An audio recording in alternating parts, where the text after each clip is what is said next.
A construction project is wrapping up on Cleveland's riverfront, a 25-acre park at Irishtown Bend. It all started with a big problem, then an engineering fix to stop the hillside from collapsing and clogging the river. News 5's Michelle Jarboe recently walked this site to see the progress. You know, really the best vantage point people have had is from across the river or, in the river. On this hillside, hidden behind construction fences, the skyline view hits you first. But once you're on this site, you can see just how big this park is going to be. A sweep of land where heavy equipment looks like a kid's Tonka trucks, and bursts of wildflowers hint at what's next.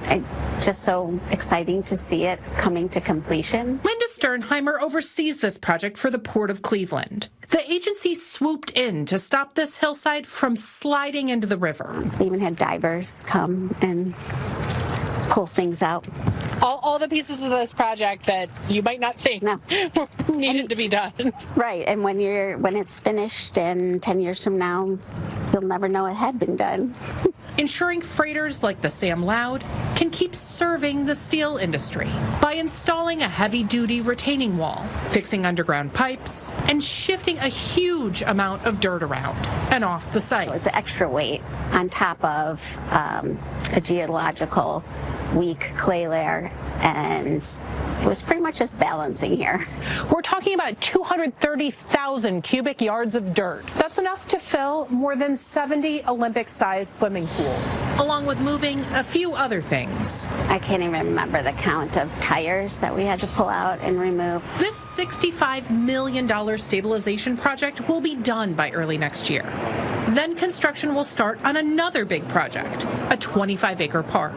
I'll probably get out there every day that I'm able to walk, at least try to get 2-3 miles in. Brian Brown has been watching all of this from Riverview Tower, a public housing complex at the top of the hill on West 25th Street. And I remember them tearing down the buildings that were there, and then started tearing down the brush and then leveling it down. So he and his neighbors helped shape these park plans, from the placement of a playground. There's a lot of grandparents there, so they keep their grandkids. So we want to seal up a playground so they can go and take their grandkids and play in the playground. To walking paths. So you'd go down to the boardwalk? Yeah, I'll be down there. This should be one of the best American urban parks in the country when finished. Brian Zimmerman is the CEO of the Cleveland Metro Parks. He met me on the other side of the river, with Irishtown Bend at our backs. We have one of the most historic rivers, but very limited access due to a lot of factors.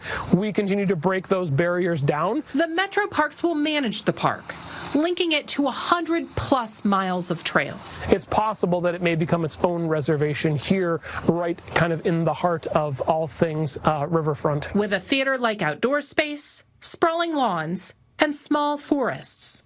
And nods to the hillside's history as a settlement for Irish immigrants. All part of a vision that Land Studio, a nonprofit, is still raising money for. It took the work of many to get this far, and it'll take the work of many to continue the progress here. I'll say this project, to me, is an example of how governments should work together to solve problems. Linda's almost ready to hand this hillside off, but she'll keep coming back. It's just amazing to think that in a couple years, people will be here enjoying the park. And, I'll be able to bring my family here to enjoy the park. In Cleveland, Michelle Jarboe, News 5.